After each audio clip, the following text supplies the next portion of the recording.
a nossa terceira conversa agora com o fotógrafo João Ripper. Quem esteve nas duas sessões anteriores sabe da importância do Ripper, né? Da importância dele para a fotografia, da importância dele para a defesa dos direitos humanos. Ele tem uma trajetória muito expressiva, com muita relevância, tem um trabalho referência, né, na área da fotografia popular, que não é bem uma classificação adequada, mas que meio que nomeia, eu vou falar um pouquinho sobre isso, meio que nomeia o tipo de trabalho que ele fez, que ele, de certa maneira, inaugura aqui no Brasil, né? E que depois vai encontrar uma série de pessoas que abraçam a mesma proposta, como nós vimos aqui o Baltar no primeiro dia e o Dante Galcheduani na semana passada. E eu estava dizendo ao Ripper que, na atividade que nós estávamos antes, da fotografia como fonte histórica, né, foi apresentada uma foto da década de 1990, né, feita pelo Ripper, naquele grupo Imagens da Terra, né, que é uma fotografia que integrou e agora continua preservada numa outra situação, dos Sindicato dos Trabalhadores Têxteis de Paracambi, né? Uma foto linda de uma trabalhadora encostada assim num umbral de uma porta, que foi feita pelo Ripper já nos anos 90, quando ele já militava como fotógrafo, era um ativista dos direitos humanos, dos direitos da classe trabalhadora, etc. E aí, é pena que o Baltar não esteja aqui, porque, para começar, né, e para apresentar assim, o Ripper muito rapidamente, eu selecionei uma citação do Ripper que o Baltar usou num pequeno artigo que ele escreveu no Ateliê Oriente, que é sobre fotografia popular, né? E aí ele cita como epígrafe a seguinte fala do Ripper, né? Como a gente pode falar de favela se a gente não ouve o povo favelado? É grave quando, editorialmente, há a determinação de que sejam esquecidas a beleza, a alegria e a vida da favela. O que a população não conhece não existe. Eu acho fundamental fazer a denúncia, mas é revolucionário buscar a beleza dos espaços segregados. É com essa citação que o Baltar começa o trabalho dele, e ele vai tratar do que é a fotografia popular, né? E me chama a atenção porque, ao longo do texto, ele diz que não há um estatuto da fotografia popular, né? Não há uma produção que sistematize, digamos assim, os fundamentos dessa fotografia. Mas, ao final do trabalho, né, ele elenca 10 pontos, né, que ele chama de 10 coisas para saber se você faz fotografia popular. E eu acho que ali, né, nesse texto que ele escreveu no ano passado, estão assim pontos fundamentais até para que se produza um estatuto, né, da fotografia popular, né? A primeira coisa, ele chama atenção para dar continuidade à tradição da fotografia humanista, né? E a fotografia humanista é uma corrente da fotografia que também foi chamada de realismo poético, de movimento do interesse humano, né? E esse movimento reunia profissionais que se interessavam pelo ser humano e pela sua vida cotidiana, né? E teve uma relevância muito grande na França, mas depois não foi esquecido, obviamente, e repercute de formas diferentes no mundo até hoje. Então, esse é o primeiro ponto, dar continuidade a essa tradição. Outra coisa que o Baltar coloca, né, é que haja horizontalidade nas relações entre o fotógrafo e o fotografado. Outro ponto, autoria compartilhada do material produzido. Ainda, não fazer para, fazer junto. Outro requisito, né, dessa fotografia popular é haver respeito e admiração pelos fotografados. Ter cuidado em preservar a dignidade e a segurança das pessoas e dos locais fotografados. Fazer a edição coletiva, e aí ele descreve isso claramente, prática desenvolvida por Ripper nas comunidades onde faz suas documentações. Retorno aos fotografados das imagens produzidas. Colocar as imagens produzidas a serviço da causa fotografada. E apoio às lutas por direitos humanos e causas sociais. Bem, isso aqui é assim, a síntese do que nós ouvimos nessas duas anteriores, desses dois encontros anteriores, sobre o que é o trabalho do Ripper, né? E a concepção dele de fotografia popular, etc. Né? E agora eu acho que eu não devo falar mais nada, eu devo passar a palavra para o Ripper. Né?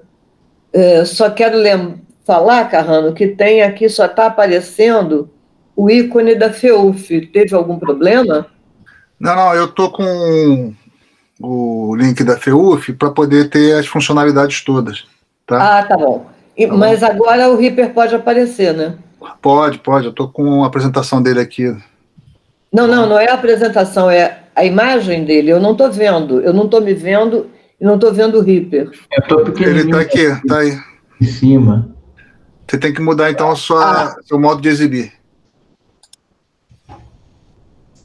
Eu não sei se eu mexo lá ou... Pronto, agora já foi. Já foi? Tá. Já. Nós já temos 20 pessoas participando, muito bom. Boa tarde a quem chegou depois. Vamos começar, então, a ouvir o Ripper. Bom,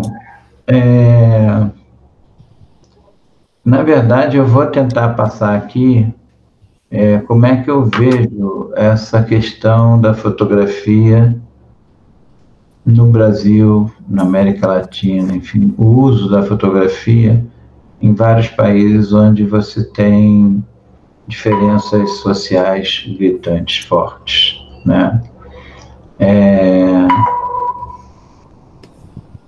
Primeiro eu queria, assim, dividir alguns pensamentos que me levaram a traçar a minha carreira, né?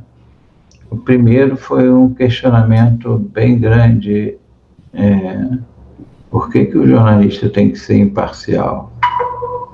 Eu acho a imparcialidade uma hipocrisia, eu acho que o jornalismo não é imparcial, né? Eu acho que os jornais não são imparciais e acho que os jornalistas também não são imparciais, né? Então essa era uma premissa que eu queria deixar. Eu acho que muita coisa do que se vê, que se ouve, que se pensa, vem através de jornalistas, e do trabalho sério de jornalismo a gente pode ouvir várias histórias. Mas o que a gente vem massacrado há um tempo grande, né, é a história única. Esse eu acho um grande perigo mesmo.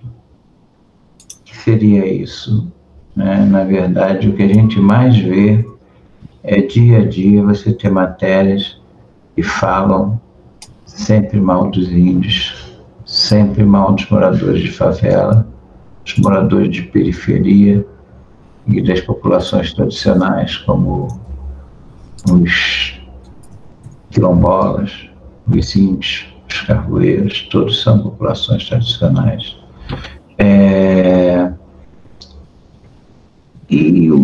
Para mim, o grande perigo que a gente vive, e essa endemia está fazendo pensar tanto, quer dizer, a gente cresceu e foi aprendendo, enquanto a gente aprendia desde criança que pode-se matar índio, pode-se expulsar índio, índio não é produtivo, que pode se expulsar os quilombolas, né? É do mesmo jeito que a gente aprendeu que viveu num país que teve escravidão há muito tempo, né? A questão das torturas e das maldades feitas com os índios e feitas também com as pessoas que se organizavam politicamente. Então, o que eu quero dizer, assim, a gente tem um monte de coisas boas dentro da gente, né? O coração da gente é muito bom, mas o coração da gente também tem todas essas porradas que a gente levou, desde que nasceu, desde que se viu, né? Então, eu penso muito que o que vem aí a seguir, eu não sei o que vai ser, né? Não vai ser o que foi, vamos mudar, e eu acho que o caminho passa, e aí eu fico bem feliz pela contagem de muitas histórias, pela possibilidade das pessoas poderem escolher coisas, pela possibilidade de se ver que dá para se buscar outros caminhos, outras saídas na vida, né? Tanto para a indústria, comércio, o que for. O que eu estou trazendo aqui em fotografia é que a gente, a vida inteira, aprendeu uma história única sobre as populações menos favorecidas desse país. E uma história que transformava eles em potenciais agentes da violência, né? Na favela tem traficantes, na favela tem a violência, e a vida da favela não se mostrava. O índio tem para que querer mais terra, e nunca se mostrava o espaço e como ele vivia, né? Então, acho que vários direitos nossos e populações que fazem parte do Brasil foram sendo aos poucos dizimadas. E agora a pandemia faz a gente poder pensar um pouco, né? E como é bom você saber que a sua existência depende de tanta gente que você não conhece. Então, a primeira coisa que eu pensei muito e falei, isso vai ser um norte no meu trabalho, é isso, né? Ou seja, todas as pessoas podem investigar a informação que desejam saber, e uma vez de posse dela, podem divulgar para qualquer lugar, sem que haja censura. Quer dizer, a gente se põe, então, diante, na comunicação, de duas realidades. Quem pode exercer a comunicação é o jornalista, e aí eu boto radialista, enfim. É aquele cara que fez isso porque fez faculdade. Agora, todas as pessoas têm o direito de investigar o que desejam saber, né? E aí entra uma multidão de gente. E quando você tem dois direitos,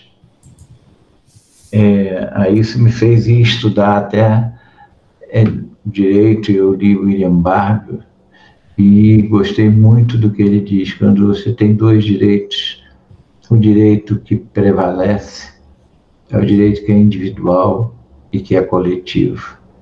Portanto, esse direito que cada pessoa pode ter de investigar, de entrevistar, de filmar, de escrever, de fotografar, né? E os jornalistas também, então que se convivam. E aí, por que cresce um movimento em favelas, em aldeias indígenas, em comunidades populares, né, tradicionais, que a maioria, às vezes, do povo brasileiro desconhece a existência deles, né? Merendeiros, catingueiros, a gente vai ver um pouco isso aí. Eles querem assumir o protagonismo da própria história. Nós vivemos massacrados por tanta notícia ruim, porque essa forma de criar esse estereótipo está diretamente ligada a um poder, né? E é o nosso poder político, federal, é o poder, são os 4 poderes.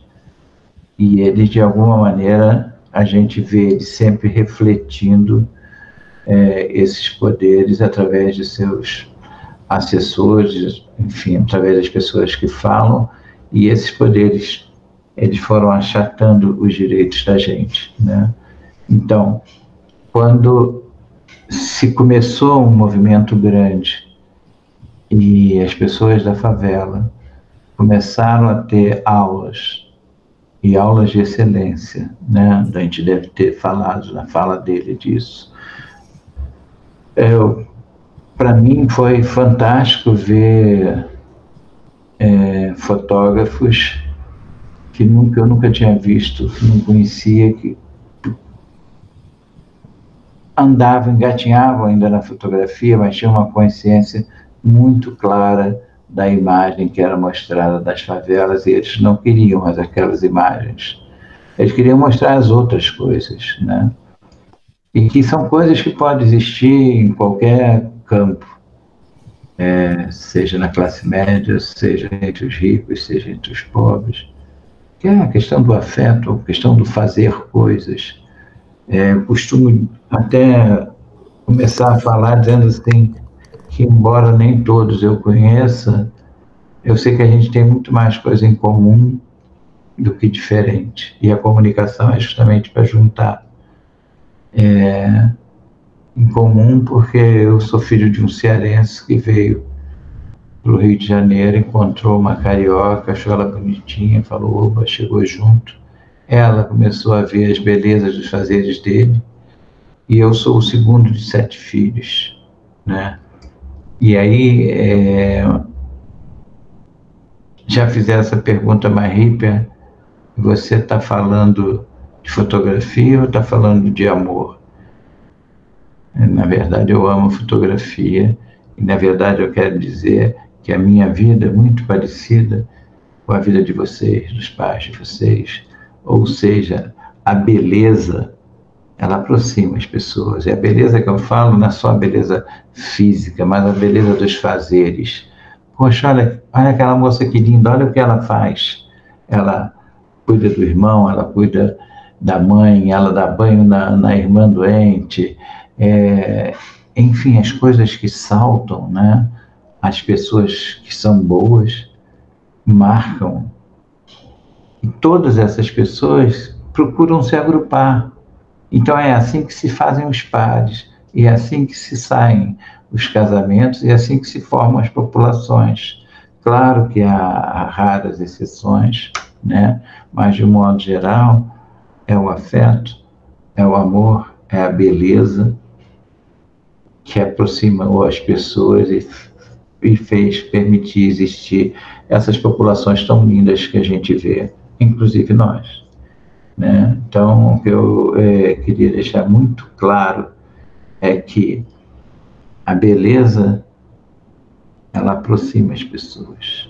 As pessoas gostam de ver coisas belas. E eu não estou falando só de belezas físicas, né? As coisas boas que são feitas, as pessoas gostam, e gostam até de copiar, de experimentar, de fazer melhor.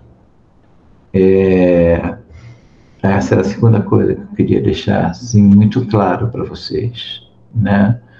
E é muito forte que eu fui aprender isso no correr da vida, né?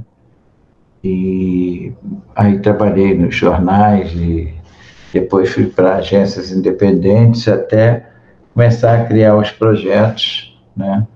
E o Dante brinca comigo que é uma trilogia, né? Imagens da Terra, imagens humanas, imagens do povo. Na verdade, Imagens da Terra é um projeto que iniciou, feito uma agência mesmo, só que não tinha financiamento. Nós mesmos financiávamos a documentação das questões agrárias no Brasil com o pagamento das coberturas sindicais que a gente fazia, ou urbanas, né? E o Imagens Humanas, que fica hoje, é o meu trabalho, aberto com parceria já com a Ana Mendes e com outras pessoas que deixam um pouco de material lá. Não é uma agência. Quando é escolhida a foto de alguém, esse alguém é avisado. Bom, eu queria botar essas premissas assim, como elas, para mim, foram o norte do meu trabalho. E a última coisa, antes da gente começar a ver foto, é pensar assim, o que faz uma foto ser espontânea? Né? O que faz uma foto ser natural? É quando a pessoa dá isso pra gente. É quando a gente recebe de presente o carinho da mãe num filho ou do filho na mãe, né? É quando a gente recebe de presente os sorrisos. Então, essa é a hora de fotografar. E olha, a gente só pode fazer fotos muito bonitas, com muita intimidade, se as pessoas permitirem. E aí, bom, vou falar uma coisa agora que eu sei que muitos colegas discordam, mas eu ainda acho, e não é uma lei, portanto cada um faz de um jeito, mas eu acho que não tem nada mais gostoso do que você pegar o seu material e projetar, editar junto com a comunidade que você fotografou. Então eu tenho planejado fazer isso e com isso dar retornos às comunidades também. Para isso começaram experiências de quebrar estereótipo. A gente acha que eu vou chover no molhado um pouquinho, mas sempre tem uma ideiazinha. Esse é um projeto, vamos ver um pouquinho, pode botar aí as fotos, começar a ver um pouquinho de foto de favela, que eu queria que vocês vissem como é que isso começa a mudar quando os fotógrafos começam a colocar suas fotos. Então, acho que isso pode ficar maior aí. Isso. Então, eu trouxe algumas poucas aqui, porque eu sabia que já tinha tido as falas. Eu quero mostrar para vocês o seguinte. Olhem para esse material. Isso é favela. E a gente se pergunta, por que isso não sai no dia a dia? Né? Passa aí para a próxima. Então, essa menina, essa foto é do AF Rodrigues. Essa menina, ela foi para o Balé Bolshoi, então ela saiu na grande mídia, ela era a exceção, né? Mas a regra, que é existirem escolas de dança que formam profissionais dentro das favelas, é muito pouco divulgada. Passa outra foto. Então, isso da Jaqueline Félix, ela faz um trabalho com Lages, ela e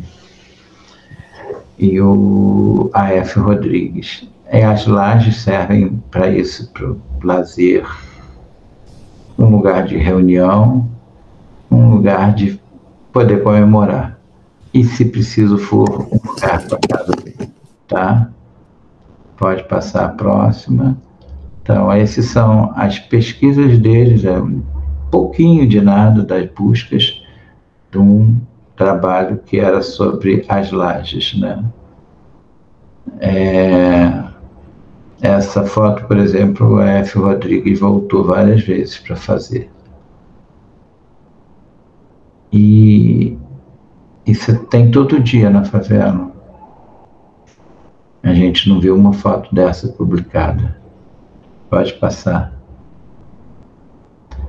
Isso aí é a foto do Ratão Diniz, na favela de Manguinhos. Vocês devem conhecer as notícias de Manguinhos, né? Manguinhos tem projetos de cinema, projetos de fotografia, projetos de pintura, projetos de vídeo. E tem um dia onde eles fazem uma festa e os artistas trocam e mostram seus projetos. né? Esse era um dos dias. Então, Manguinhos é muito mais. E além do trabalho que a Fiocruz faz lá dentro de saúde, Manguinhos tem coisas lindas. Não se precisa só mostrar violência, né? Aí é que é o estereótipo. O perigo do estereótipo não é que ele possa ser uma mentira. O perigo dele é que ele é uma parte da verdade. E ele aparece como se fosse a única verdade. Então ele transforma uma comunidade onde se fez um quadro lindo desses, onde se fez uma foto desse garotinho com a maçã do amor, ele transforma esse local como um local onde potencialmente só tivessem bandidos, né? O número de pessoas à margem da lei numa favela, claro que muda um pouco, mas o último estudo que eu vi era de menos de 0,5% da população. Agora, para quê? Menos de 0,5% da população merece notícias de violência diariamente, todos os dias. É um disparate a discussão do processo de violência nas favelas, nas periferias e nas populações tradicionais, né? Bom, pode passar. Olha que coisa deliciosa. Por que isso não saiu? Elisângela Leite, tudo fechado na Avenida Brasil, só uma mão aberta, e as 2 crianças brincando na parte que estava fechada, né?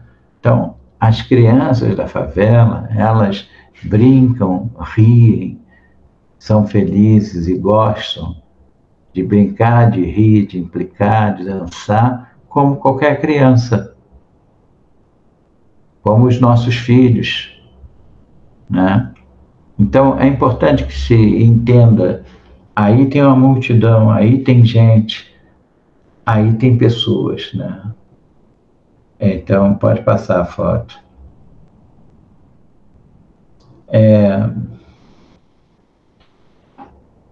Esse aí é um trabalho feito de uma parte da conclusão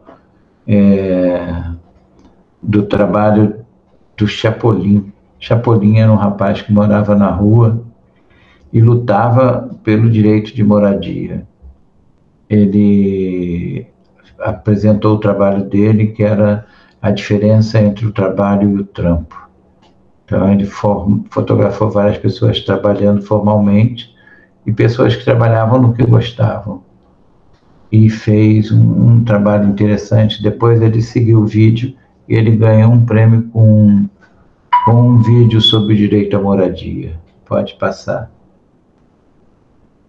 Francisco Valdean, isso é circo, e para entender que muitas favelas têm circo. E tem circo e tem que cumprir a legislação dos circos. Mas isso não aparece. Pode ir.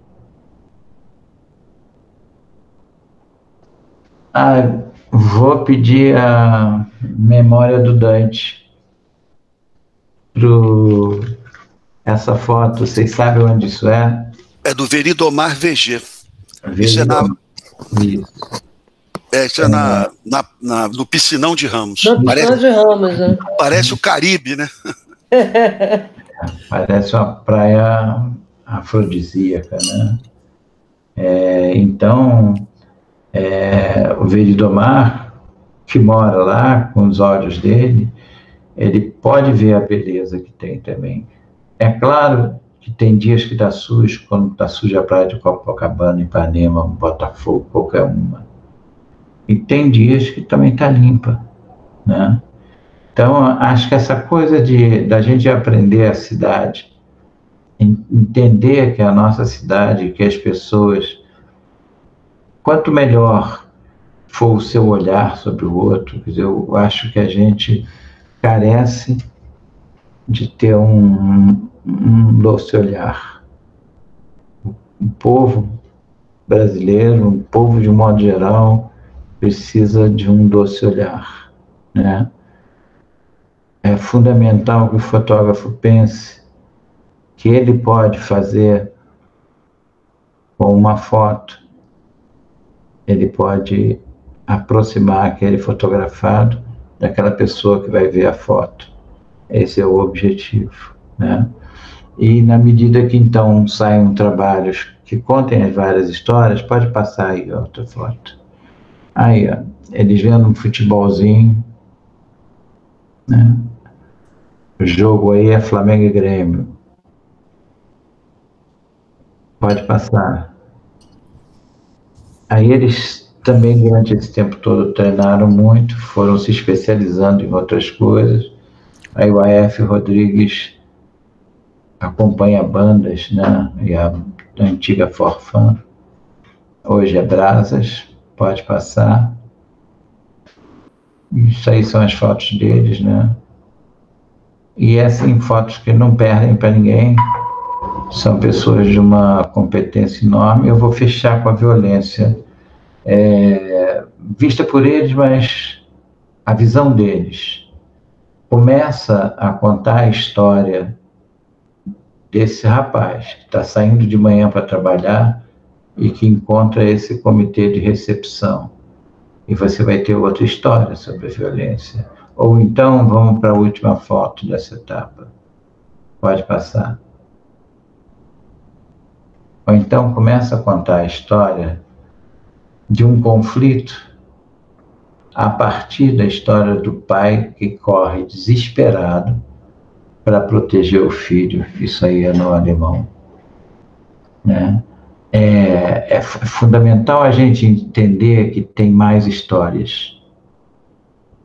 Coisas como, por exemplo, você muda totalmente a discussão de favela até a nível de governo para pensar alguma coisa, se você começar a mapear os traficantes que aparecem mortos, se eles têm tênis, se a maioria ainda está de chinelo, se algum deles tem conta corrente.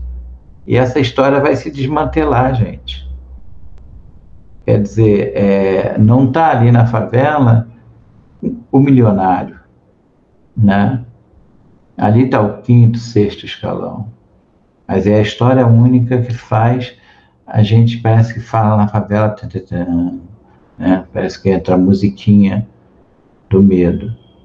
E acho que foi isso que foi muito importante, ter essa equipe toda trabalhando, né? Para esses meninos tiveram 3 diplomas de extensão universitária. Isso é um trabalho fantástico, assim, do Dante, que conseguiu que o projeto fosse dividido em 3, e eles se formaram porque se formaram com a fotografia, a prática fotográfica, né, a fotografia e a parte digital. Então se formavam a aprender a tratar e a lidar com uma foto, e se formavam também por passarem um ano buscando histórias e apresentarem sua tese, sua escolha.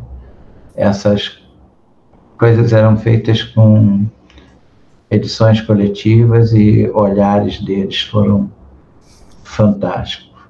Então, eu queria passar primeiro essa foto deles, aí vou entrar nas minhas fotos, que até vão mudando a partir do que eu vou aprendendo com eles, né?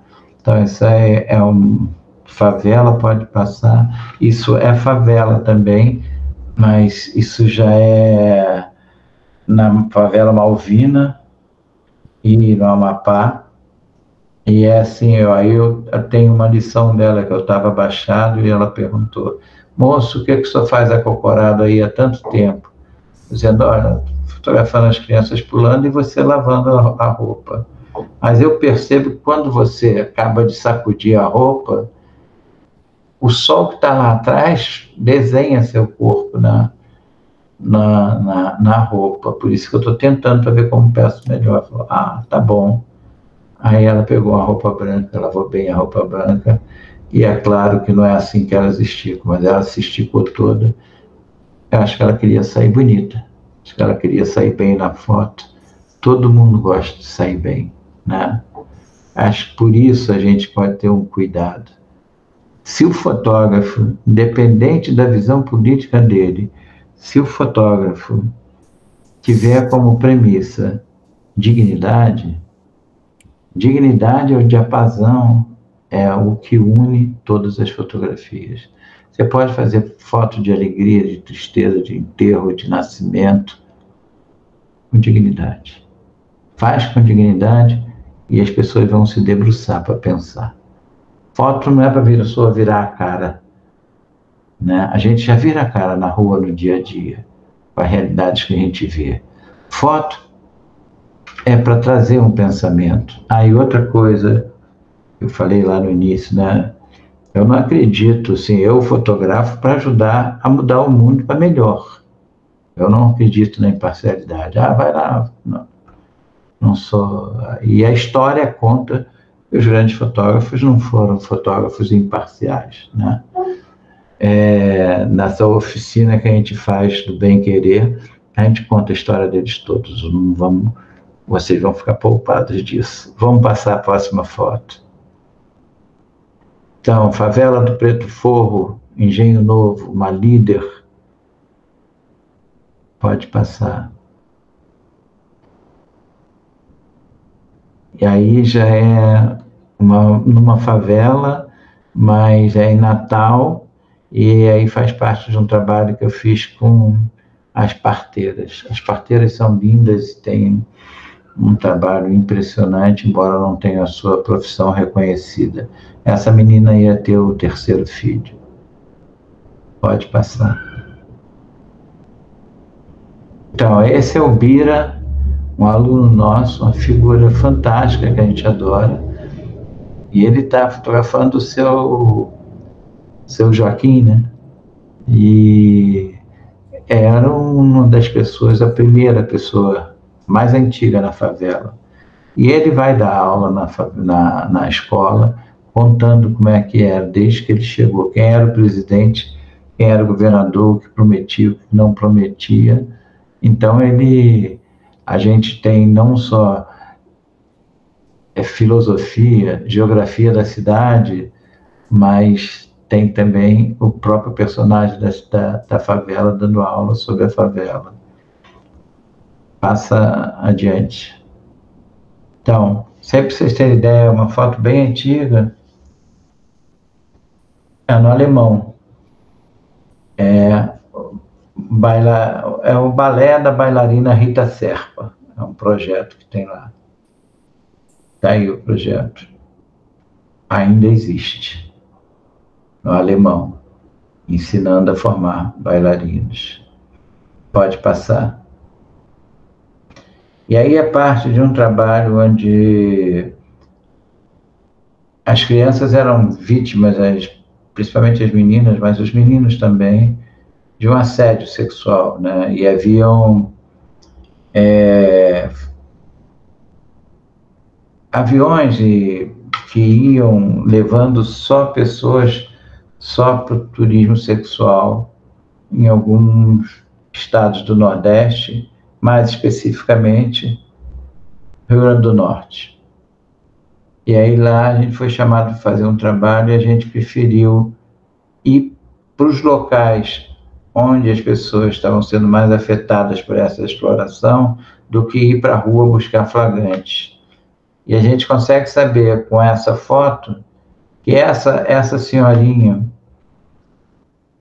ela já não é uma mangabeira, vive da colheita da mangaba. Mas ela não estava aguentando ir porque a parte que elas passavam para colher foi fechada pelo exército, onde tinham que dar a volta para colher a mangaba. Mas ouvindo a história dela, ela me conta como ela foi passada por 5 famílias quando era pequena, até que aos 17 anos encontra um companheiro e foge para levar a vida dela e vai para essa região, né? Então, através disso, a gente ficou sabendo da história sem precisar marcar. E por isso mesmo a menina que está dançando é porque sempre dançava para ela. Uma das coisas que ela gostava é esperar aqueles 3 dias na semana a neta chegar para dançar. Mas ali a gente pôde apurar muito da história.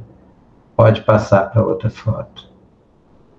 Aí também, Casa do Caminho, são pessoas doentes recebendo visitas, né? E aí, no caso, a garotinha com câncer está abraçando essa senhorinha. Pode ir. A gente ficou 7 dias nesse hospital. E aí eu trabalhei e trabalho com as doenças negligenciadas, que são aquelas doenças esquecidas pelo poder público, esquecidas pela indústria farmacêutica de um modo geral, né? E algumas fazem com que, para um doente, um membro da família tem que parar e ficar cuidando dele.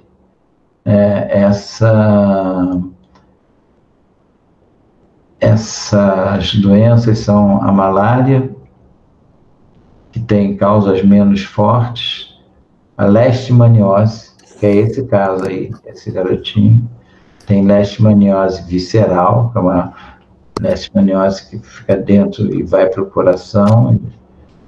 E agora, uma das coisas muito fortes é o afeto, né, que os médicos discutem.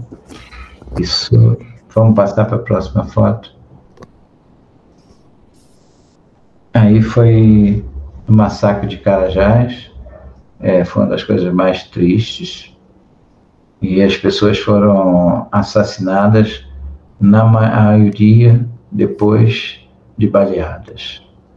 Esse trabalho eu cedi para o Ministério da Justiça num processo contra o governo do estado do Pará e contra a Polícia Militar do Pará.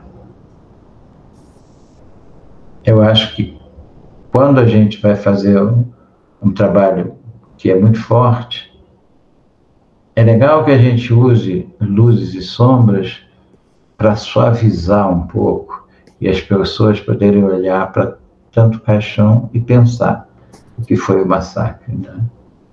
Pode passar. Isso aí eu cobri muito tempo a violência no campo. E essa foto é de um trabalhador que foi encontrado pelos amigos e tinha sido morto pelo pistoleiro.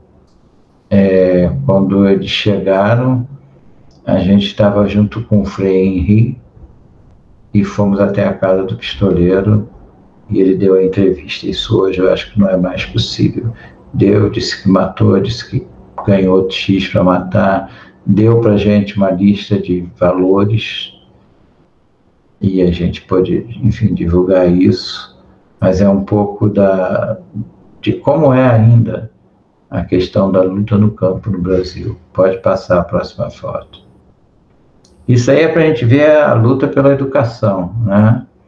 Isso aí é a Transamazônia, Medicilândia, e essa sala, acho que são 4 ou 5 turmas diferentes, não tenho certeza. A professora é paga pelos moradores que construíram a escola dentro da comunidade, tá? Pode passar. Isso aí foi um trabalho que eu fiz, que esse é um casal de líderes, e ele era o presidente do Sindicato de Conceição do Araguaia, e aí peguei um momento dele de namoro, e a gente então discutiu sobre como poder alertar os ameaçados de morte, ou seja, mostrar à sociedade pessoas que estão marcadas para morrer. E aí a gente fez uma discussão grande que era importante acompanhar um pouco a vida dessa pessoa para que viesse uma foto bem legal, né? Não era a reprodução de 3x4, onde você fecha 80 músculos aí no rosto e sai tudo. Então a gente procurou fotos onde as pessoas saíssem bonitas, saíssem como pessoas, e essa foi uma campanha feita no Pará. Pode ir.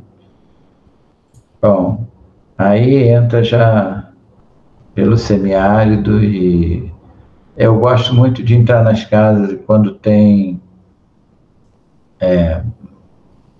fogão a lenha, é uma delícia, não só porque as pessoas são belíssimas, fazem uma comida maravilhosa, mas principalmente a fumaça e a poeira. Quando tem uma luz, ela fica refratada, fica bonita, fica dividida, né? Então eu fico muito atento a isso nos locais que eu vou. Pode passar a foto. Isso aí é fazendo populações tradicionais. Isso é Rio São Francisco. Pode ir. E as crianças, eu acho que as crianças não precisam ser tocadas, as crianças é só observar e tentar ficar no mesmo tamanho que eles. Eles têm uma eterna dança, não para nunca. Pode passar a próxima foto. Então, esse senhorzinho, Ceará, muito, muito legal. Ele cuidava das cabrinhas. E é muito difícil a gente ver foto de cabra morta. Então, indo ao sertão brasileiro, nas diversas áreas semiáridas, que eu mais aprendi que eu não ia ser mais, não ia continuar mais a ser um fotógrafo que documentava a seca. Eu ia fotografar a convivência com o semiárido. Ou seja, como as pessoas conseguem conviver com uma região semiárida. E aí eu presenciei a colocação de 1 milhão de cisternas, documentei isso, e vi até uma discussão de um rapaz que estava montando a cisterna, e ele disse assim, meu Deus, porra, já faz tanto, 1 mês e meio que eu estou trabalhando e não vi cair uma gota d'água. Aí o dono da casa falou, olha, fala menos, continua a trabalhar, porque o homem lá de cima sabe a hora que a água vai cair, mas quando ela cair a gente tem que estar preparado para guardar. Então, acho que houve uma mudança, né, no semiárido brasileiro, com essa possibilidade deles terem a água, e eles têm água, né? Pode passar para a próxima. Aí também na mesma região semiárida, e aí as famílias começam a optar pelas cabras e menos gado, né? Pode passar. Essa aí foi na Paraíba. Eu fotografei esse senhor, estava fazendo uma entrevista com ele e já tinha focalizado ele, né? E o garoto era brincando com o outro. De repente ele larga o outro, senta no colo do pai e dá uma bitoca no pai, né? Eu acho assim muito legal, que é o seguinte, você vai aprender na Paraíba, que não tem problema nenhum e que é muito bonito, um pai dá uma bitoca no filho. Isso as mães fazem com as filhas, né? É muito difícil ver o pai fazendo. Eu fui aprender isso lá na Paraíba. Pode passar a próxima foto. Aí é uma sequência de fotos aí do semiárido. Pode passar. Então, aí é uma história que eu botei para mais ou menos contar como eu gosto de tentar fazer os trabalhos sempre que posso. Então, eu fazia esse trabalho para uma organização não governamental que trabalha no semiárido, chamado Sabiá. Fui com uma fotógrafa fantástica, que é a Ana Mendes. E aí a gente chegou nessa casa e a gente ficou um pouquinho mais de tempo nessa casa, porque pode passar a próxima foto. A gente viu a Caatinga. Mas mais do que a Caatinga, pode passar. A gente viu o aproveitamento impressionante da água. Eles reaproveitavam toda a água que eles usavam. A água que lavava pratos, tudo era reaproveitado. Pode passar. Mas preste atenção nessa foto. No dia que a gente chegou, eles chamaram a gente. Mas rolou esse afeto assim que ele chegou. E eu fiz, mas mais ou menos. Passa a próxima foto. Mas ali eu até comentei com a Aninha. Aninha, aqui rola um afeto legal. Eu busco fotos de afeto. Porque às vezes parece que pobre não tem afeto, né? E pobre tem afeto, tem namora, tem paixão, tem tesão, tem tudo que quem não é pobre tem. E aí eu vi na outra foto que tinha esse Cristo, que aliás isso é muito comum no Nordeste, no Norte, né? E que tinha um buraquinho na janela ali, um reflexo da porta. Bom, fiquei tentando fazer, fiz várias fotos deles, e no último dia, pode ir, já para ir embora, eu estava fazendo aquelas fotos da água levantando, quando eu vi ela chamar ele, eu fui na frente e me encostei na janela, na parede do lado onde ela está, e quando ele entrou, deu um beijinho na testa, né? Porque eu já tinha visto. Então eu busco esse afeto. Eu tenho essa busca porque o afeto existe, o afeto está aí. Por que não mostrar o afeto? E por que não mostrar o afeto entre as pessoas menos favorecidas financeiramente, né? Eu acho super bonito. Pode passar. Aí a gente entra na questão da produção do trabalho escravo, que é uma coisa que eu tenho fotografado muito.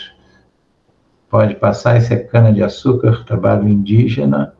Essa é a raiz de uma castanheira, no Castanhal do Ubá. Aquela ferramenta dele é uma matraca, uma sementeadora. Pode passar. E esse aí é que a gente vê que mesmo nas subcondições, né, eles eram escravos. O filho tinha uma admiração pelo pai monumental, porque o pai era o carvoeiro ou carvoejador que mais produzia na região. E você vê que a mãe, ela fica um pouco de fora, né? Eu acho que a mulher, ela traz em si todas as dores do mundo. De alguma forma, ela recebe, ou já recebeu. E no trabalho escravo também,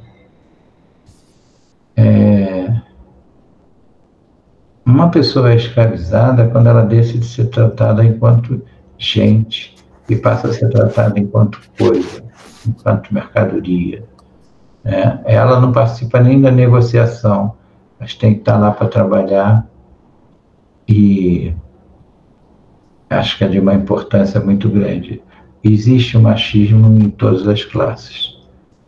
Mas esse garoto adorava esse pai, e eu acho que tem sempre um detalhe que a gente tem que estar ligado para ver que acontece. E esse dedinho dele aí me ajudou muito. Passa para outro. Dona Olga e seu João, para mim é das histórias mais emocionantes, porque eu estava trabalhando para a Unesco. Na verdade, a gente estava fazendo um trabalho buscando locais onde tinha escravidão no Brasil ainda. E essa foto fez o carvão entrar para a história no Brasil como ainda tendo trabalho escravo. Eu pedi para levarem a mim, eu estava com o Funari, fotógrafo amigo, e eles me levaram ao último local onde eles escolhiam carvão, e a gente encontrou esse casal, ela estava cega praticamente, só enxergava encostando os olhos assim. E ela criou os 2 filhos, os 4 filhos, botou em condições de poder tentar uma universidade.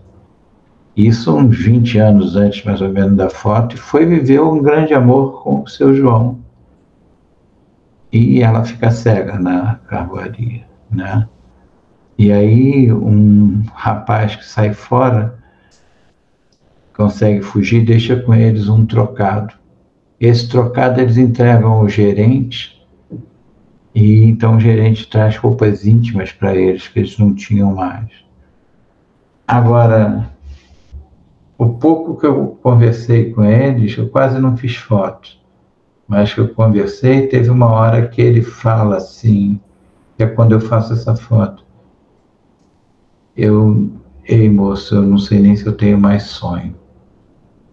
E ela bate no ombrinho dele e diz assim, que é isso, João? Nós vamos ter nossa casinha. É por isso que eu digo que eles têm a deliciosa teimosia de ser feliz. Pode passar. Carvão, seja em sacos, seja nesses cestos, são entre 50 e 60 toneladas, quilos, que sobem cada vez. E se não me engano, num caminhão médio, sacos dão... Me esqueci o número, mas acho que era 275 sacos num caminhão. Eu posso depois ver isso. Pode passar. Seu Ananias. Seu Ananias foi muito legal porque foi uma fazenda que a gente foi documentar, e normalmente eu, quando vou fotografar as comunidades, elas são informadas antes, elas querem, eu converso, vou, aí temos uma assembleia, é aceito, é feito lá, é editado lá, eles participam da escolha. Agora, é claro, tem horas que eu vou fazer uma denúncia. Não dava para eu entrar lá e dizer, eu vou fazer a denúncia do trabalho escravo aqui na sua fazenda. Eu fiz 1000 histórias do Brasil Grande do Collor. E como estava aumentando a produção de ferro-gusa e ferro-liga, isso era verdade. E ele conseguiu ficar lá dentro. E aí, a senhora Anise, quando eu perguntei para ele, por que o moço disse que vocês não têm carteira, vocês não têm mesmo carteira?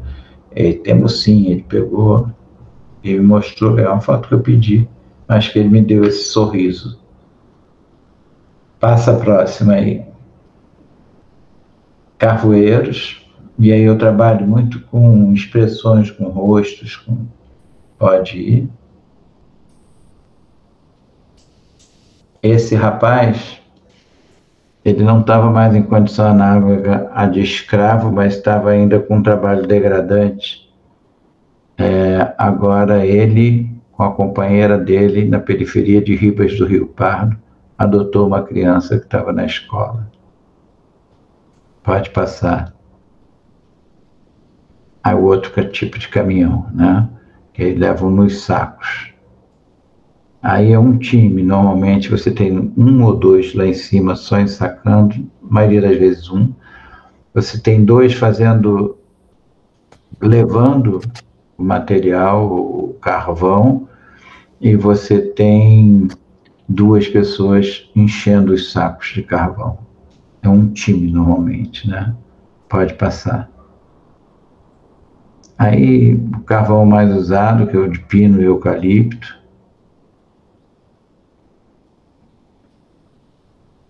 Pode passar. Isso aí foram crianças que eu encontrei quebrando pedra na Bahia. Pode passar.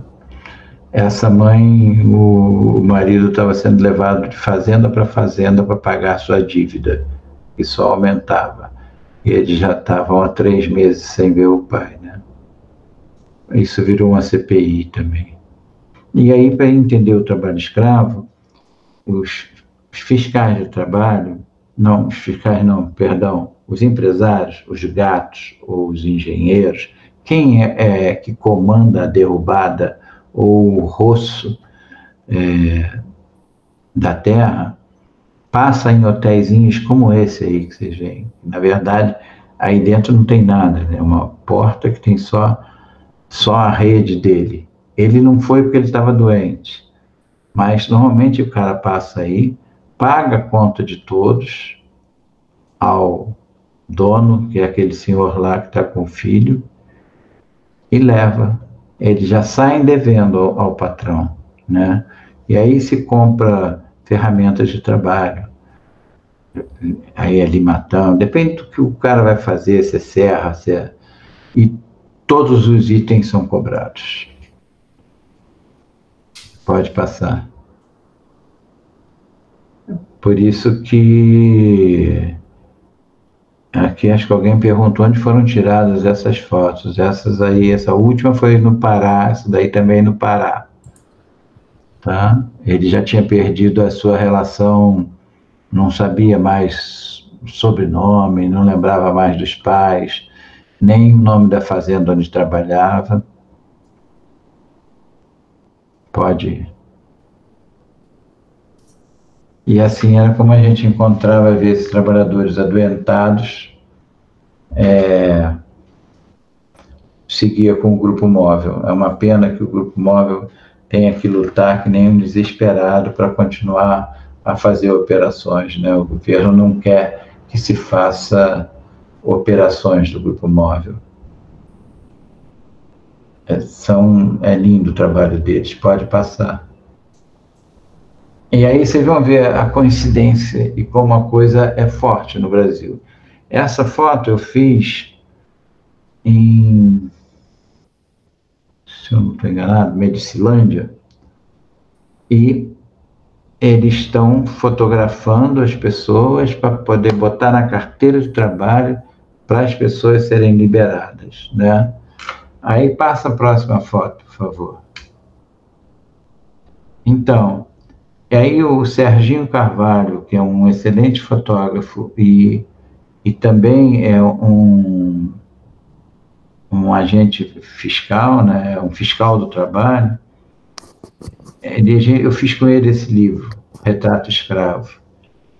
E aí, quando o Barbieri, que era o produtor do filme, aliás, vejam, quando sair o filme, vai se chamar Pureza. Ele já está pronto, está rodando fora do Brasil, está competindo aí nos festivais. É a Dira Paz que faz o papel da Dona Pureza, que ela realmente existe ainda. E ele disse, ué, mas olha eu aqui. Aí o produtor, o diretor do filme fez para me dar. Pode passar a próxima foto. Porque ele chamou quem já passou pela condição de escravo, gostaria que viesse trabalhar como figurante e tal. Aí apareceram, entre os que apareceram, eu já tinha fotografado sendo libertado. É uma coincidência. Pode passar. Aí eles indo embora. É uma vontade muito grande, porque na verdade isso é uma escravidão por dívida ou renda. Na medida que ele cai ali, tudo que ele vai comer, tudo que ele vai se tratar, se tiver tomar uma pomada, tudo é cobrado dele, né? Então, eles, em vez de receber, eles têm que pagar. Eles têm um armazém próprio, que cobra mais caro que os armazéns da cidade, e fica lá enfurnado no meio do mato, né? E é muito difícil fugir. Passa a próxima. A gente vai entrar agora nas populações tradicionais, são os vazanteiros, né? As jovens vazanteiras nadando no São Francisco. Pode passar a próxima foto. Então, é naquele mesmo lugar. 2 anos depois, o Rio São Francisco, por causa de um desvio de águas para um projeto de irrigação, não é a transposição do São Francisco. O Rio São Francisco, nessa região, perdeu 200 metros d'água. A população teve que, pode passar a próxima foto, que começar a mudar, e o pescador e que vivia da vazante do rio. Quando o rio estava vazio, fazia o plantio, né? E assim ele trabalhava como agricultor e como pescador, teve que virar vaqueiro. Pode passar. Aí é que eu fotografo muito família. Eu acho que uma coisa que é legal para todo fotógrafo é fotografar a família. Na família ali vão estar as pessoas que você mais ama. Vão estar também as pessoas com quem você mais briga. Então, fotografa, eu penso muito assim, fotografa a família. E a gente vai fotografar a família, a gente tem um cuidado para sair tudo bem bonitinho, né? Tudo bonito na fita. Pega esse cuidado que você tem ao fotografar quem você ama e leva para a rua, para o dia a dia, para ter esse cuidado com as pessoas. E traz a liberdade que você quer de autor para dentro de casa e vai fotografar as pessoas com essa liberdade. Aí vamos ver uma série, passa aí. Pode ir passando. Aí a luta pela comida.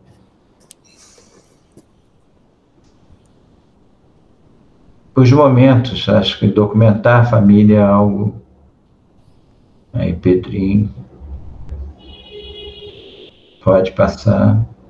Já é Lucas e Pedrinho no violão. Letícia e Pedro. Letícia.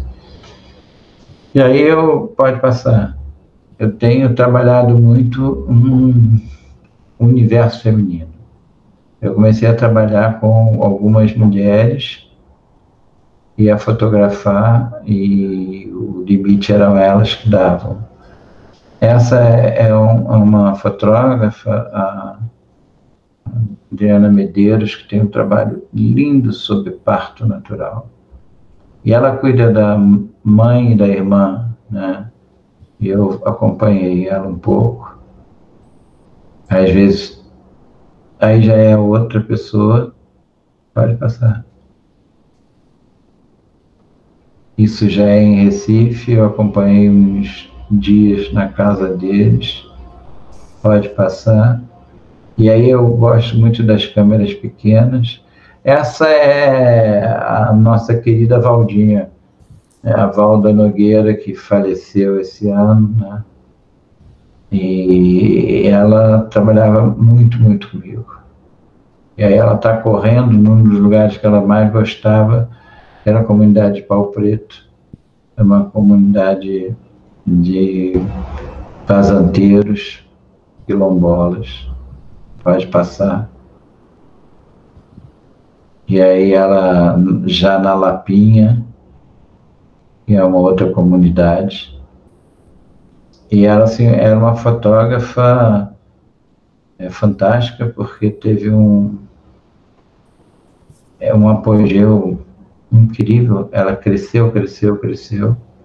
Tem um trabalho lindo sobre populações tradicionais, sobre colhedoras de flores, e ela acompanhava. Depois ela começou a ir sozinha, e a forma como ela se dava com as pessoas da comunidade era lindo de ver. E eu fotografava isso também. Dependendo do universo feminino, eu fotografei muito ela, né? Pode passar a próxima foto. E aí são algumas pessoas. Esse material também vai para essas mulheres todas, e elas decidem o que vai ficar ou o que não vai ficar. Tá? Pode passar. Essa foi a última. Essa moça veredeira, ela cuida do filho, que o marido não assumiu, né? Mas ela cuida, pode passar. Ela cuida da irmã, que é mais velha que ela e que teve paralisia infantil. Eu vi isso, não fotografei, depois fui conversar com ela. Ela disse, pode fotografar que minha irmã vai adorar. Pode passar. Vou cuidar dessa moça. Aí o filhinho fica com ciúme, que a mãe está cuidando da irmã, e vai se sentar no colo dela. Pode passar. Bom, é uma das histórias que tem ali, né? A gente agora vai assim com os castanheiros e sua criatividade quando cortaram uma cachoeira, eles foram buscar espaços no rio onde mergulhar. Pode passar. E aí são fantásticos. E aí é uma coisa que eu comecei cada vez a fazer mais e mais. E a minha grande utopia, se um dia eu pudesse fazer uma escola para as populações tradicionais, mas a gente tem feito cursos de fotografia. E tem bastante gente, tem um rapaz veredeiro que ele já está dando curso, já está reproduzindo, né? Mas pode passar. Eu sempre gosto de fazer alguns temas que onde eu for eu encontro. Um é da velhice, eu gosto de fotografar. Pode ir. Essa Dona Maria. Dona Maria, ela já com 100 anos, ela fazia questão de dizer, a gente não perguntava não, ela dizia, eu ainda tenho vida ativa, meu filho. Meu marido tem 38. Essa senhorinha aí, muito legal. Pode passar. Essa era uma líder, várias vezes fiz trabalho com elas e eu ficava esperando para ver a hora que as filhas chegavam da escola e que entrava-se a luz que entrava pela sala dela. Eu fotografei pela janela. E essa talvez seja a foto que eu mais gosto. Ela é bem simples. Elas são filhos brincando com a mãe, sorrindo e felizes, né? E mãe e filhos brincando é sempre lindo, seja de qualquer classe social, né? Falta quase sempre essa brincadeira mais atuante com os pais, né? Mas eu gosto muito porque eu já estava aceito ali, e é essa coisa que é a naturalidade que eu mais busco, né? Pode passar a foto. Uma líder quilombola, também em Alcântara. Pode ir. E eu levo câmeras pequenas também, para eu poder entrar no rio com eles. Pode ir. Ser um garoto dando um mergulho em Alcântara. Pode passar. E aí um pouco dos índios, né? Essa é uma índia no estado do Tocantins. E assim, eu acho que as índias às vezes têm gestos tão suaves, tão delicados, né? Eu não costumo ver muito isso, então eu busco essa delicadeza neles. Pode passar. Aí já são índias Unicuí. Unicuí é o nome indígena dado pelo próprio índio. Eles também são conhecidos como Kaxinawá. Kaxinawá já é o nome indígena dado pelo branco. Pode passar. E aí a gente fez um curso lá. A gente fez um curso grande e depois que eles estavam treinados, já fotografando, a gente reuniu eles para eles contarem quais eram as histórias de vida deles, né? E eles resolveram contar 4 ou 5 histórias. Aí a Huasca, pode passar. Essa era a sala de aula, como ficava. E aí a gente ia dando a aula. Tinha que ter até intérprete, porque tinha diferença nas línguas deles. Pode ir. Essa era uma dança que veio a partir de uma discussão que um dia teve lá, que o índio traiu a mulher, e a mulher foi lá e deu uma tostada de fogo nele, e aí virou uma dança, uma lenda, uma brincadeira. Pode passar. Que eles ficam rodando e as meninas vêm com aquelas coisinhas, e é uma brincadeira, né? Pode passar.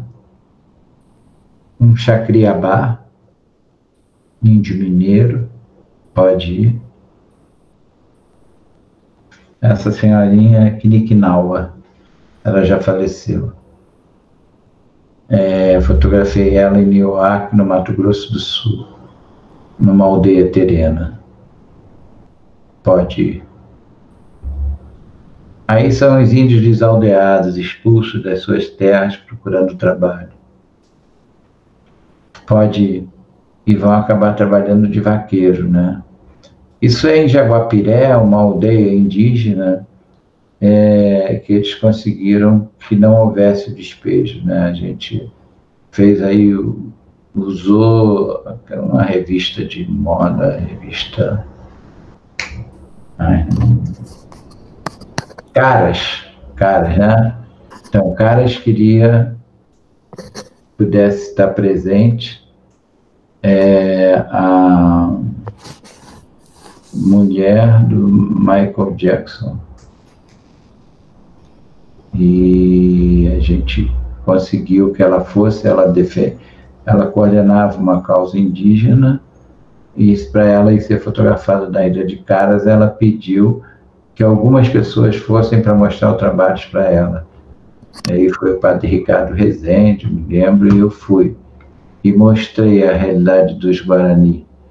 E ela ali conseguiu um abaixo-assinado com os artistas todos que estavam lá, e eles foram com o Collor para lá e impediram o despejo. Eles estão lá até hoje. Você me permite uma parte? Claro, quantos? Eu acho que você se confundiu aí, trocou de músico. Não era Michael Jackson, era Mick Jagger. Mick Jagger, perfeito. Só para não passar... Obrigado, valeu. E aí a gente viu que tem que lançar mão de tudo que aparece na tua frente, né? Passa para a próxima foto. Obrigado pelo socorro, Dante. Tamo juntos. Aí são índios Guarani e Andeva, e isso para mim foi talvez muito forte, porque eu fotografei eles dois de mão dada na sua casa, e ele saiu, foi para a cozinhazinha, era uma casa de ocupação, né? Eles tinham sido expulsos de terra. E essa índiazinha, ela falou assim, eu me lembro que a lágrima dela tinha um brilho, eu ia fazer a foto, mas ela disse assim para mim, moço, você que sabe das coisas, diz o que eu posso fazer para ter forças para tomar um copo de leite por dia e não morrer de fome. Ela tinha sido retirada do hospital pelo companheirinho dela, porque ela só se alimentava por um tubinho, né, soro. E quando eu encontrei ele, e que a gente foi até a casa deles e fotografou eles de mão dada, eu vi um cara assim, alucinado, né, ele só falava nela, né. E aí eu não sabia o que responder, eu disse para a Índia, assim, olha, eu só sei uma coisa que pode te fazer bem, pensa bem e se alimenta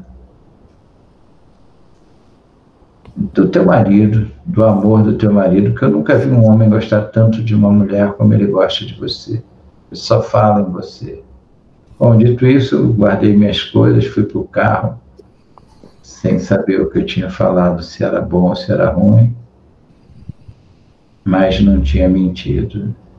E aí eu fiquei aliviado quando as moças falaram, o que você falou para a indiazinha? Que ela falou que hoje foi um dos dias mais felizes para ela. No dia seguinte ela morreu. E aí foi levada para uma igreja católica, onde eu acho que as pessoas estavam rezando, enfim, com fé, com propósitos. Mas o índio Guarani, quando morre, ele é enterrado junto com dentro da sua rede, junto com seus pertences, né? E ele estava, quando eu cheguei lá, ele estava na entrada da igreja, encolhidinho. Aí eu fui até ele, ele me abraçou assim, tão fraquinho, e disse: eu tenho que ficar aqui? Eu falei: não, você pode andar aqui pelo meio ou pelo lado, e você vai chegar onde está o caixão, e você pode ficar lá onde você quiser. Mas ele ficou muito tempo longe, então tinha muita foto que era o rosto dela e o crucifixo, e eu achava aquilo muito forte, né? Muito pesado para uma história tão bonita deles. Aí fiquei esperando, e até que ele faz esse carinho, né? Eu acho que a gente tem que ter muita paciência, porque é uma foto que eu acho que é importante. Sempre eu vi um índio morrendo quando fui ao Mato Grosso do Sul, e fui 16 vezes, mas ele está fazendo uma carícia nela, né? Então, eu acho que é isso que a gente tem que buscar. Pode passar. Aí ele feliz, ó, já não tem mais ninguém ameaçando a terra, pode ir. Esse é um Tembé, é índio da Amazônia, paraense.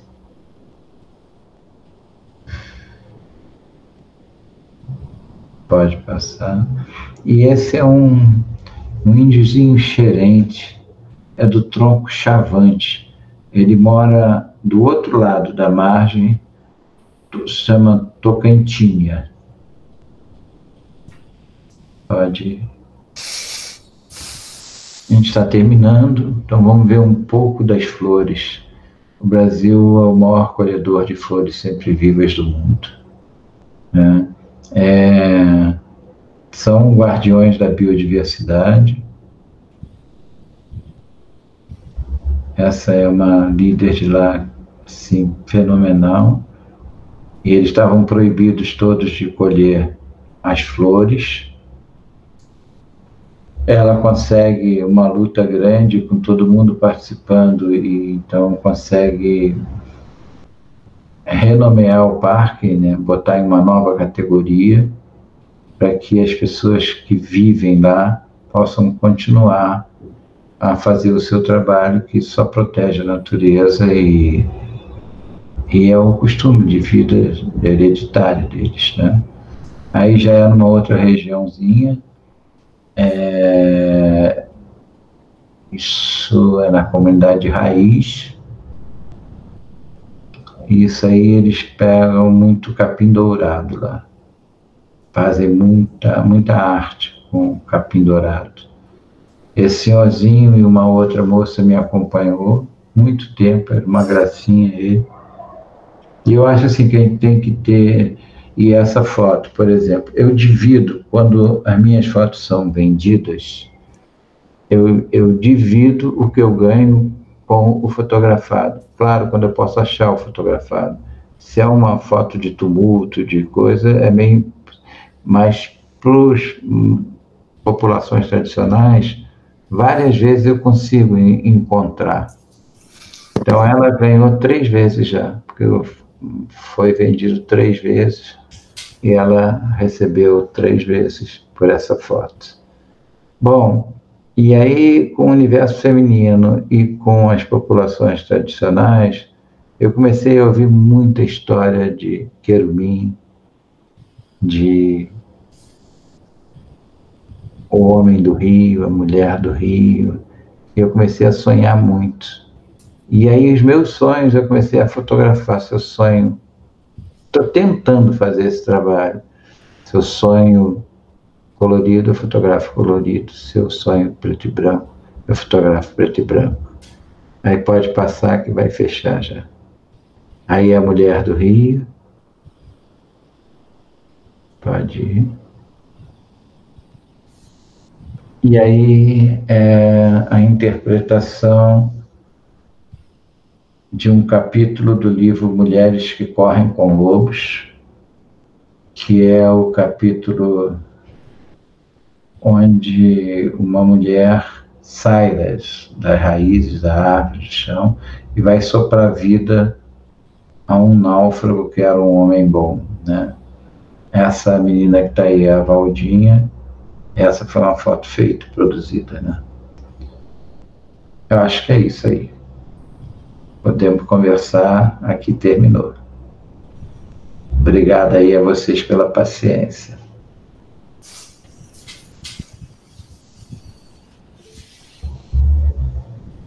Bem, eu acho que estamos todos assim muito impactados, né, positivamente. Eu acho que se criou assim um clima meio mágico enquanto você falava e mostrava todo o teu trabalho. Eu achei muito interessante porque a partir de um determinado momento pararam os comentários no chat, né?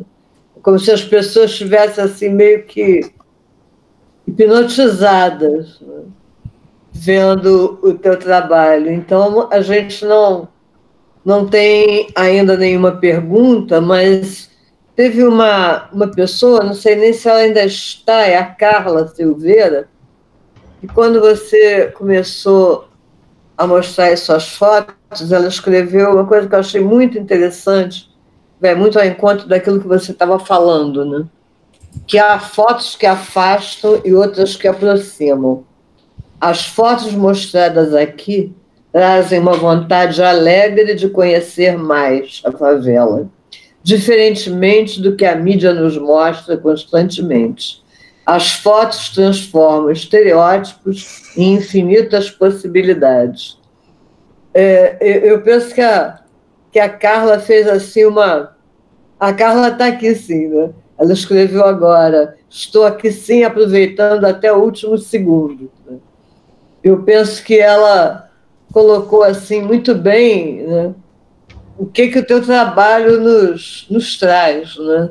Eu não sei se Carrano, se Dante querem fazer algum comentário, alguma observação, porque eu acho que as pessoas ficaram assim, muito impactadas, né? Um comentário rapidinho. O Rip, muito obrigado aí pela generosidade de compartilhar o seu trabalho, que é autoral, mas é também coletivo, né? Eu acho que essa aqui é uma tônica que me parece sair do seu conjunto tão maravilhoso. Mas, para não tomar muito tempo, eu queria fazer um comentário, né? Eu acabei de ler um texto essa semana, saiu na revista Serrote, do Carlos Ginzburg, o historiador, sobre a vergonha, né? Ele escreve esse texto à luz da vergonha que ele sentia como italiano em relação ao Berlusconi, o presidente fanfarrão. E recentemente ele meio que disse que não mudaria muito em relação ao Bolsonaro, que se ele fosse brasileiro, o texto seria o mesmo praticamente, porque com personagens como esses a gente passa a ter vergonha, né, do cidadão que é desse país. Então as suas fotos elas criam um curto-circuito afetivo na gente, ao mesmo tempo que elas são belíssimas, elas nos fazem sentir vergonha, né? Vergonha, né, da desigualdade, vergonha do abandono, vergonha do maltrato, vergonha de ainda ter um trabalho escravo. Eu não sei como é que você viveu isso, ao mesmo tempo buscar o expressivo, né, nessas situações vergonhosas. Mais uma pergunta para a sua experiência. Bom, eu acho que, na verdade, é um processo que vai mudando em você, né? Eu acho que minha grande mudança foi quando eu deixei de ter pena das pessoas. Uma coisa assim, todo mundo foi ficando quieto. E comecei a ver elas de igual para igual. Eu saía das documentações mais forte, mais feliz de fotografar aquelas pessoas que tinham sido despejadas e que estavam ali. Daí eu vi que essas pessoas são tão belas, têm uma uma força tão grande, né? Eu chamo de uma deliciosa teimosia de ser feliz, porque realmente elas trazem essa força para mim. Eu acho que a gente precisa contar essas histórias, mostrar essas pessoas cada vez mais, né? Porque eu acho que alguma coisa vem por aí que a gente não sabe o que é, mas que não vai ser o que já foi. E eu acho que tem um espaço de se pensar muito, que muita coisa pode ser feita, né? E, enfim, a gente mesmo vai tentar fazer uma oficina para eles, mas não sabe o quanto vai conseguir alcançar, porque não vai ser presencial. Mas penso assim, acho que está faltando humanidade, está faltando tesão nas pessoas de gostarem do que fazem, né? Assim, carinho de admirar o outro, você olhar para o outro e você dizer, nossa, que bonito, né? A gente teve muito massacrado por muitas vezes por informações duras, por respostas duras, por acusações, né? E às vezes só por pensamentos diferentes. Eu acho que os pensamentos diferentes vão ter que ocupar espaços próximos, entendendo que tem que ter lugar para os dois, né? Sem ter a briga, sem ter as agressões, e pensando. Eu acho que os documentaristas, façam filme ou façam foto, eles têm uma coisa muito forte. Eles têm na frente deles, dialogando com eles, ensinando a eles, né? E eu me coloco nisso. Um povo que abre a sua casa para você entrar. Abrir a sua casa e te deixar ficar lá uma semana fotografando e te tratar com o carinho que eles tratam. É para a gente aprender deles tudo o que precisa e tentar, eu acho que, botar tudo isso a serviço deles. Acho que isso existe para a fotografia, para o cinema, para o texto, para a televisão, para a saúde, para a educação. Você imagina se resolve fazer projetos verdadeiramente fortes de educação, saúde, comunicação dentro desses espaços populares. Tem um mundo em potencial para fluir aí que é impressionante, né? E é muito gostoso, porque são pessoas que ensinam muito a gente, né? Então, assim, eu prefiro apostar sempre na vida e apostar sempre neles, né? O Ripper, eu acho que o teu trabalho ele tem tantas marcas que são tão pouco comuns hoje, tão necessárias, né? De um respeito, de uma delicadeza, de uma sensibilidade, né, em relação ao outro enquanto indivíduo, ao outro enquanto parte, né, enquanto ser social, a beleza do trabalho, né, que essas pessoas fazem. E eu acho que essa tua forma, né, de trabalhar, que é a expressão da pessoa bonita que você é, né, que se expressa naquela coisa do bem-querer, né, tem um aspecto que já acho que é a terceira vez que eu participo de alguma atividade com você, e aí eu peço sempre para você falar, porque eu acho que isso é muito delicado e é muito bonito, né? Que é a questão de você, ao finalizar o trabalho, você fazer a edição compartilhada, né? Você até mencionou rapidamente isso, né?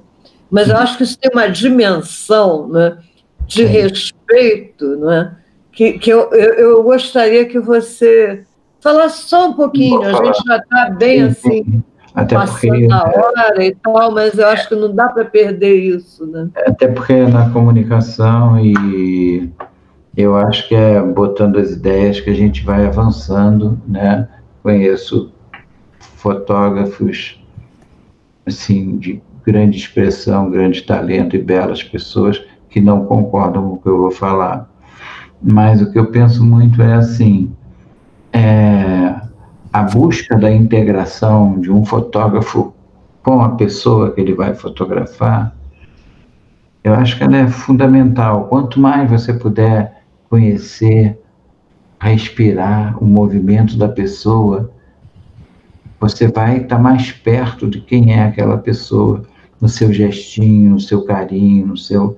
Ora, se alguém se abre e permite que você veja a vida, você só conseguiu isso porque essa pessoa abriu.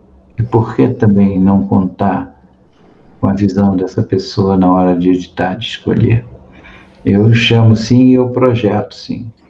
Projeto, chamo eles para editar junto comigo, estou numa casa,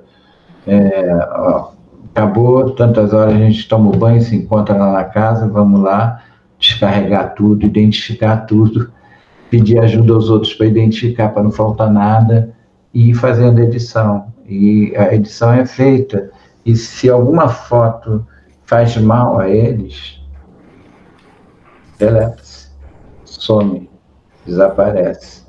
Deleta-se dali, deleta-se da lixeira. Eu fiz essa experiência a primeira vez quando fui fotografar mulheres que estavam condenadas por aborto. Eu ouvi histórias super dolorosas de mulheres que foram estrupadas, mulheres que sofriam violências, apanhavam e que estavam ali sendo processadas novamente porque, de repente, entraram numa clínica e baixaram isso no Mato Grosso do Sul. O número foi tão grande que foi 30 mil mulheres. Eu fui mandado para lá e o que deu foi um livro, a história de 8 mulheres, e onde a gente contou um pouco disso. A gente vive um país que, do mesmo jeito que ensinou a gente desde criança que se massacra índio, que se tortura preto, né? Que se deixa pessoas em subcondições de trabalho, essas pessoas, de alguma maneira, ensinaram também que a gente tem que baixar a cabeça, né? E ficar cordeirinho. Eu acho que a gente pode levantar a cabeça, a gente pode assistir tudo que quer assistir, participar de todos os projetos e feliz. Eu acho que a grande diferença que vai fazer é você acreditar no que você faz. Se você acredita no que você faz, você vai estar feliz e vai estar passando aquilo para outros, né? Eu acho que o Brasil precisa formar muito mais fotógrafos e câmeras e jornalistas populares. A história do Brasil, ela não pode ser contada, bom, está aí o Dante, que é um mestre nisso,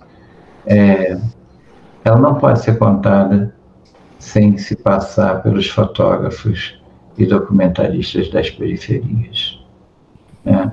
Essa história ela tem que ser rica. A história que está nos jornais muitas vezes é bonita e é uma parte. A história que os fotógrafos populares, fotógrafos de periferia documentam, às vezes é extremamente triste, mas é a tristeza que o jornal e o poder não queriam mostrar. E às vezes é extremamente linda e é justamente a beleza que o poder não quer mostrar. Eu acho que quanto mais variado, quanto mais amplo e quanto mais a gente conseguir fazer isso, por isso eu tenho participado de, enfim, eventos como esse, embora para mim eu nunca tinha entrado numa live antes de começar a ver e ser chamado para fazer oficina. Isso faz a gente pensar mais ainda, né? E faz a gente pensar que vem muito mais por aí. E a gente tem que acreditar muito, né? Eu acho que é pensando bem, agindo bem, acreditando, sendo solidário, que a gente vai caminhar. A gente ainda está muito atrasado, né? Quantas mulheres trabalham em jornais? Né? Quantas mulheres são fotógrafas que trabalham em jornais? Algumas espetaculares, né? Mas o jornalismo brasileiro, e eu fiz parte desse jornalismo, repudiou a presença das mulheres durante muitos e muito tempo, né? Então, acho que a gente vai ter ainda um tempo aí para começar a dar volta e enxergar de outra maneira essa sociedade que até então chegou para a gente tão pronta. Né? Tão pronta para ter o quê? No fundo, eu acho que não se diz a beleza das populações, porque a beleza aproxima as populações de quem vai ler. E aí as pessoas vão começar a ouvir e a querer atender às reivindicações que vêm dessas populações. Então, eu acho que é fundamental a gente nunca parar. Né? Penso assim, nunca vou parar de fotografar ou de contar as histórias. Eu acho que é fundamental.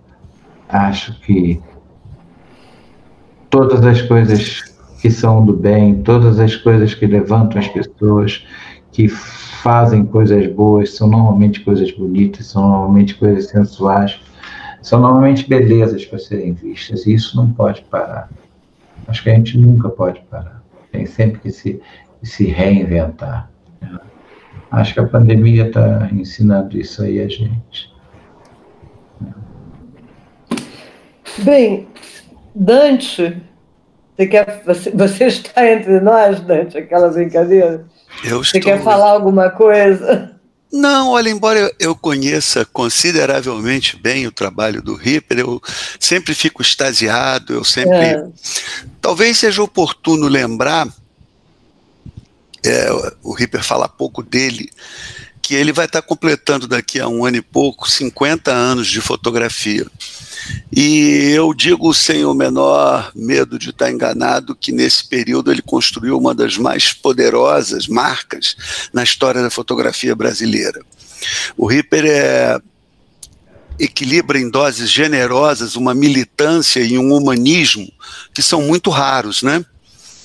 E eu só diria que, pelo lado da militância, essa questão do trabalho escravo, tudo que massacra índios, os guaranis kaiowás, os quilombolas, é uma parte importantíssima, mas eu acredito que a marca principal que o Ripper está deixando na história da fotografia brasileira, é difícil acentuar qual é a parte mais forte.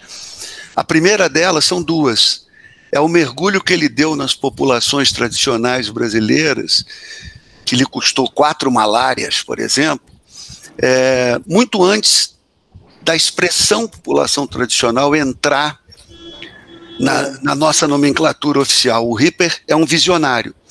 E a outra parte onde essa questão de ser uma pessoa muito conectada instintivamente nas coisas, é o fato, e isso diz respeito a nós todos aqui, dele tentar educar, dele tentar criar documentaristas populares, em princípio na favela, agora em todas as populações tradicionais, de modo que eu acho que para todos vocês que estão envolvidos com educação, é muito inspirador perceber que depois de um ciclo virtuoso gigantesco, o Ripper descobre que a coisa mais importante é ensinar. E isso é o recado que eu acho que ele deixa para vocês. Para mim é uma bênção ser amigo dele, ver essa história de perto, é só isso. O Dante, a gente já é quase como figurinha marcada, né? Não dá para entrar num álbum sem vir os dois. Então é uma amizade fantástica que só me dá alegria e aprendizados, né? E acho que a fotografia é isso, vai ter muita coisa por aí, temos muita coisa para fazer. Não sabemos como é que vai esse mundo, mas temos que fazer coisas boas. Eu penso assim, não deixar de desanimar. Já tive desanimado, já tive momentos, mas acho que agora é pensar em fazer. Coisas podem ser feitas. E você tem muito para fazer, João Roberto Ripper. Tem muito o que fazer. E estou aproveitando essa pandemia para recalchutar o corpo, porque foi uma cirurgia muito grande, e agora estou aproveitando a andar, entrar em linhas, para vencer o Parkinson, e vou voltar a fotografar, claro. Com certeza. Ripper, olha, eu acho que só tenho a te agradecer pela generosidade, pela disponibilidade, né, como já agradeci também ao Dante e ao Baltar, mas eu penso que a tua presença aqui nessas conversas foi algo assim muito especial, foi quase, eu acho que foi um momento mágico, né, para nós. Que bom que está gravado, que bom que vai ficar disponível.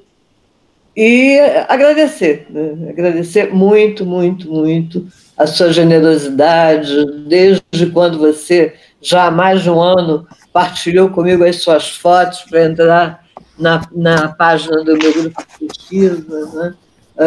E que está lá tudo tão bonito, graças ao teu trabalho, aquilo que você doou para nós. Enfim, você, Ripper e generosidade, eu acho que são sinônimos. Então, só mesmo agradecer muito a tua participação e lembrar as pessoas que a gente, na semana que vem, está de volta. Se vocês quiserem, Dante e Ripper, estarem presentes, a gente vai fechar, fazer umas discussões mais gerais, né? E agradecer ao Dante também. O Dante acompanhou, né, Dante? E isso foi bom. Pena que o Luiz não pôde vir dessa vez, mas eu tenho muito para agradecer a vocês mesmo, né? E sem deixar de dizer que se não fosse o professor Paulo Carrano, nós não íamos conseguir realizar isso, pelo menos no Google Meet, que realmente não é dos mais amigáveis, né? E que bom que ainda há 13 pessoas aqui presentes, né? Todo mundo muito impactado, muito grato mesmo, né? Várias pessoas eu copiei, Dante, eu ainda estou te devendo, eu não consigo localizar onde eu salvei, mas eu estou salvando aqui, depois te passo, Ripper, os comentários e a palavra gratidão, admiração e tal, são as que mais aparecem aqui nos comentários. Obrigada. Carrano, quer encerrar alguma coisa? Carrano, você está entre nós. Aqui, não, só eu faço as suas palavras de Dante também, agradecer demais a oportunidade. Tivesse mais tempo, eu ia entrar na pergunta sobre os sonhos, a fotografia de sonhos, só para comentar. Eu comentei com o Dante, né? A coincidência boa, eu estou coordenando uma oficina no nosso festival aqui na faculdade, que é Oficina de Sonhos e Fotografia de Sonhos e Invenção Cotidiana. Ou seja, a gente tem um grupo bom de meninas, especialmente meninas, da pedagogia de vários cursos da UF, onde a gente interpreta os sonhos fotograficamente. Ou seja, a ideia é narrar o sonho, anotar, descrever, mas fotografar não o cenário do sonho, mas a interpretação do sonho. Então, o seu trabalho aí só vem nos animar mais ainda. Obrigado.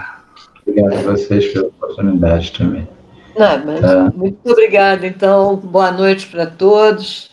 Até a próxima quarta, quando a gente encerra. Aí agora, especialmente para quem está inscrito. Ripper, um beijo grande, querido. Tchau, tchau, gente. Parabéns, tchau. Sônia, parabéns, Paulo, pelo projeto, muito bacana. Obrigada por ter vindo. E a tua contribuição sempre muito boa. Obrigada mesmo. Tchau, Ripper. Tchau. Aquele abraço. Tchau.